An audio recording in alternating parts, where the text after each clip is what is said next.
Alright. This is good. This is pretty good, especially if we draw flash. This is okay. Keeper is a game plan. This is fine against some lists. It's like reasonable against mech, reasonable against walls. This I don't think we need. Although if she's playing like mid-range. There are things my opponent could be playing that would make any of these cards good, but I need to replace some of them to get like Warbeast. Maybe, well, Ragebinder, Iridium Scale. So I think we can replace this. And let's say the Plasma Storm, because the card sometimes is amazing and sometimes does absolutely nothing. Probably don't want 2 Lava Slashes here. Alright, cool.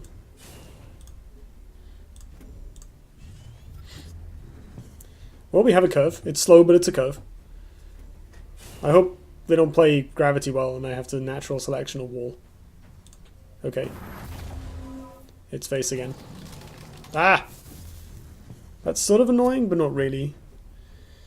This hand is kind of awesome, but a bit slow, so I'm going to... am I going to replace the Warbeast? If I draw a Flash... I can no, Flash Warbeast into Keeper, right? Like, yeah, we don't need 2 of these yet. Alright, cool. So we play the Duelyst next turn, which is still a pretty good card to have. Oh, that'd be good.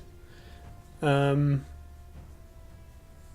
then either we take a Monotile with it and play Mercantor, or Groveline, I guess. Or we just Lava Slash something, which is absolutely fine. Maybe running Fortitude is a bad thing, because then you would burn cards too easily, and I don't remember the deck having card draw. Exactly.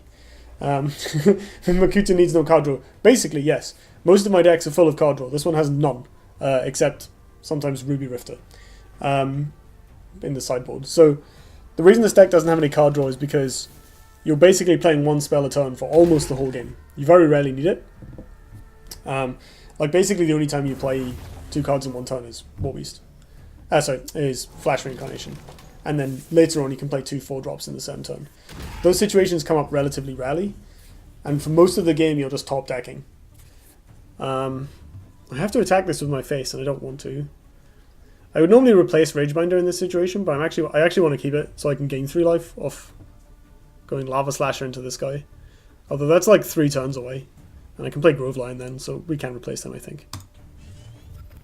Ooh. That gives me a lot of options. I think I'm going to flash Groveline. If my opponent kills it, I can keep it back. I don't want her to play Aspect of the Fox, but I don't mind if she plays, say, a Saberspine Tiger. So I'm actually going to leave it like slightly in range. Like, I'm going to put it here, like relatively aggressively. I could put it in the back. I'm actually going to play it forward slightly. Let's say... yeah, let's say here. This is basically baiting my opponent to use like a Saberspine or some other removal instead of Aspect of the Fox if she's running it.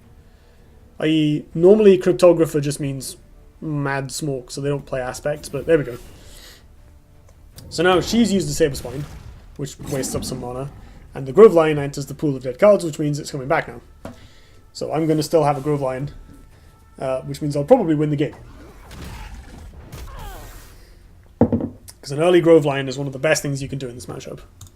Yeah, so she spent her turn doing nothing, just removing the Groveline because she has to.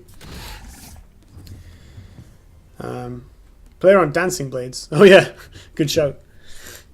I very much doubt this person has Dancing Blades in their deck, but that is a possibility. Speaking of which, do I want to continue to play around Dancing Blades, right? I can go... I want to take a Monotile so I can overload and attack my opponent. Actually, what I should do is like play here, here, and then move up. Or there, there, and move up. I can move here, I guess. Protecting my keeper slightly. Not that that's particularly relevant. Yeah, keep a Bloodborne spell is definitely the turn. I'm just trying to figure out what the positioning is. Like, what cards is she likely to have that I care about? She might have Frostburn still. I very much doubt there'll be Dancing Blades, but I can play around that like this. Body blocks her from attacking the Groveline with her own face. Which means she won't be able to kill it, chances are. It's silver, anything can happen in silver. That is not untrue. I'm just going to keep the... get rid of you, look for removal. Silver is a hodgepodge of crazy cards. To be fair, so is my deck. Can't blame them. Alright, this is like an insanely strong position for this matchup. Good luck with that.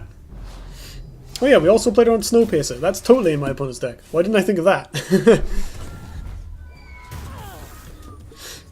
Right, so this is a bit awkward because my opponent probably wants to attack this. She can use Warbird to cancel the force field and get in for 5 next turn. And I can't do very much about that. I don't really have any plays. I guess I'm just dropping Lava Slasher. It's a big body. These could be fine. The Flash probably isn't necessary at this point. That's also good. Actually, that's really good against her artifact. Could be a nice distraction. So, do I want to body block the Grove Line, or do I want to use it as bait? Like, she can walk over and attack it, and kill it. She takes some damage. It breaks the artifact, and it gives me breathing room to run away, now that my Grove Line is dead. Or I guess I can body block with the Sunsteel Defender. Although that doesn't really matter. She can hit me if she wants to hit me. She still can't hit the Grove Line regardless. I think hiding it... Play around Avalanche. Yeah, it's not unreasonable. What's the best way to do that? Like here. Let's go with this.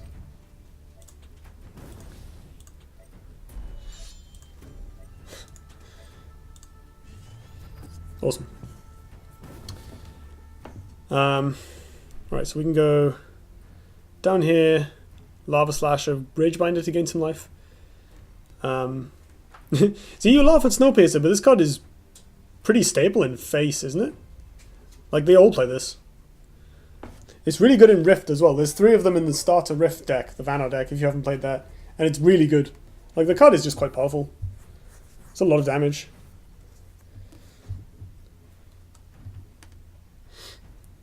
Didn't hit. I didn't attack her because she was concealing Shrouded. Oh, there we go. That's one way of doing it. Did you just forget to attack? No, she was Shrouded. She was immune to damage. I considered doing it for the lols, but wasn't really much point. Okay, that was kind of fine. Now, if we could draw another Lion or another Keeper, that would be ideal. If not, we'll just have to get some heal going with these guys. The other thing is, I need to break this. So I can use Iridium Scale, put myself to 9. That doesn't sound very fun. I can use Warbeast and run away. That would work. Put the Warbeast there, move this guy down, attack. I don't get any life then, but that's kind of okay, right? That's fair. I think I can afford to wait a turn on the Earthsphere. I think we can just Warbeast here.